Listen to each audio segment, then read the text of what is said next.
Hello, you are welcome in online series of machine design. Myself, Navisha Goswami. In continuation of sliding contact bearing, in today's lecture, I am going to discuss about Raimondi and Boyd methods. So these methods are generally define basic parameters, or you can say that basic definitions of your sliding contact bearing. Okay. So what are the important parameters are used in sliding contact bearing? So that is all defined by your Raimondi and J method. So Raimondi used Reynolds equation to convert basic parameter, convert into basic definition or different types of parameters used in sliding contact bearing. So here this is your Reynolds equation. So Reynolds equation is given d by dx sq dp divided by dx, or you can say that differentiation of pressure with respect to x-axis, okay, plus differentiation of P with respect to Z multiplied by HQ is equal to 6 mu U dH by dx. Okay, so this is Reynolds equation that I have taken directly, okay, to define basic parameters. Okay, so H is here known as your fluid film or lubricant of variable thickness. And mu is here dynamic viscosity. So don't get confused. In some books it is denoted by viscosity is denoted by Z, and in some books it is denoted by mu. Okay, so here mu is your dynamic viscosity of oil, P is your local oil film pressure, U is your linear velocity of general bearing, and X is your circumferential direction and Z is your longitudinal direction. So these are the different parameters used in Reynolds equation. So now A. Raimondi and John Boyd. Okay. So they applied difficult computer technique to find out the solution of Reynolds equation and present the result in the form of design charts and tables. Okay. So they apply some computer techniques or different types of techniques, and by using these techniques they have converted Reynolds equation into some important parameters. Okay, so these provide accurate results of bearing of all properties. Most charts utilize the bearing characteristics number. So this is very important. Bearing characteristic number I will discuss in next lecture. Okay, and bearing modulus and Sommerfeld number. So these all numbers I will discuss in next lecture. Okay, so in a hydrodynamic general bearing, you can see here in this diagram. Okay, in hydrodynamic general bearing, you can see that outer surface is your fixed element, that is your bearing, and inner surface is your general. And here I have already indicated lines of center. So you can see here some eccentricity is occurred. Okay, so first of all I will discuss all parameter, then I will switch over to this diagram. Okay, so a hydrodynamic general bearing, so this is your hydrodynamic general bearing. Okay, where O is your center of general and O dash is your center of bearing. So you can see here O dash is your center of bearing and O is your center of general, right? So between these two centers some eccentricity is occurred. Okay, in ideal condition these two points O and O dash centers of points should be lie on the same point. Okay, but in actual practice it not possible, so there may be some eccentricity. Okay, and here you can see here outer surface, outer portion is your bearing. So it is diameter of this type of bearing is D. It is denoted by capital D. So capital D indicates diameter of bearings, and diameter of general is denoted by small d. So this is your diameter of general, and L is your length of bearing. Okay, and you can see here one important parameter HO. Okay, so HO is known as your fluid film thickness. What is H? H is here fluid film thickness. So this is very important parameters. Okay, so according to diameter, when we will do the half of we will take half of your diameter. So this is your radius, capital R is radius of bearing and small r is your radius of general. Okay, and we apply some load, W is load applied on bearing. Okay, so W is your load. So next, so what are the basic terms used in hydrodynamic general bearing? So these are very important. First is your diametral clearance. So what is diametral clearance? So diametral clearance is a difference between the diameters of bearing and journal.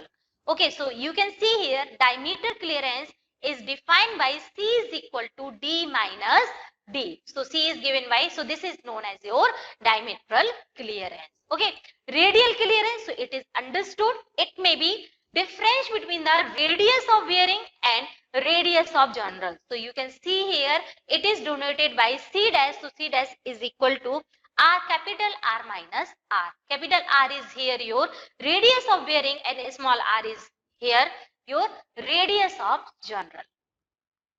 Next is your diametral clearance ratio. Okay, so what is your diametral clearance ratio? So it is given by ratio of diametral clearance to the diameter of journal. Okay, means diametral clearance, what was the diametral clearance? So it was your C. Okay, so diametral clearance ratio is equal to C by D, because we know what is the diametral clearance ratio, D minus D. So C is equal to D minus D and divided by diameter of journal. So it is known as your diametral clearance ratio. Next is your eccentricity. So what is eccentricity? So we have already seen in diagram. Okay, when it is a radial distance between center of bearing and displaced center of bearing under load condition. So displaced center means center of your shaft, right? In ideal condition, O and O dash should be at the same point, but in actual practice it is not possible. So some displaced, so center may be displaced, and that difference is known as your eccentricity. Okay, and it is denoted by E. So so you can see here eccentricity is denoted by E. I have already explained in diagram, right? So next is your minimum oil film thickness. So what is the minimum oil? Why I have written here minimum oil film thickness? So it is the minimum distance between bearing and journal. Okay, under complete lubricated conditions. So we know we use some lubricant between your shaft and your bearing. So when thickness of, this is the minimum thickness which is used between your shaft and, or you can say that journal and bearing. Okay, when these are under complete lubricant condition. Okay, so it is denoted by H0 HO. Okay, and its value may be assumed that it is equal to C by 4. Okay, so it is given that diameter clearance divided by 4 is given by your minimum oil film thickness ratio. So you can see here in this diagram HO is given.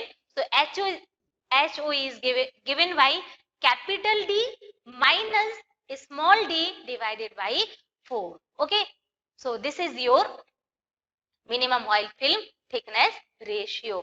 Next is your attitude or eccentricity ratio. So what is attitude or eccentricity ratio? So it is ratio of eccentricity to radial clearance. So what was the radial clearance? So radial clearance was your difference between radius of bearing and radius of your journal. So it is given by capital R minus R. We have already seen it. Okay. So how mathematically, how we will denote attitude or eccentricity ratio? Okay.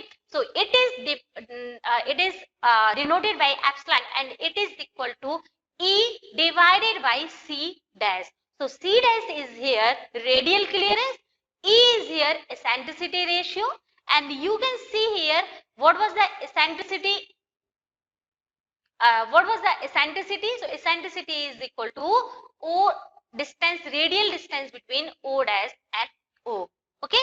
So when we will put all these value here, so we will get this attitude or eccentricity ratio. Okay, so this is very important. So these were the some terminology used in journal bearing. So these are very important, because design of bearing is totally based on this fundamental. Okay, so this is very important, right? So we have in this lecture we have seen terminology, different type of general bearings we have discussed in last lecture. Okay, so thank you. Okay, one important parameter is again remaining here. So design consideration in general bearing. Okay, so there are two types of design consideration. First is your design variable, second one is your performance variables. Okay, so what are the design variables? So design variables are those value which either given or are under the control of designer. So these are the design variables are under our control. Okay, and so what are these values? These are the general speed, what should be the viscosity of oil should be used, and next is what should be the bearing pressure or load per unit projected area.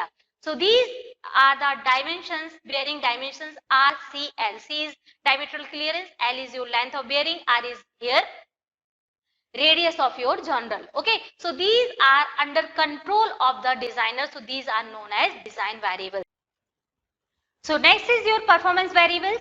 So performance variables are those variables which are not under control of designer. So there may be temperature, maybe pressure and other parameters which we cannot control, or these are not in under control of the designer. So these are known as your performance variables. Thank you.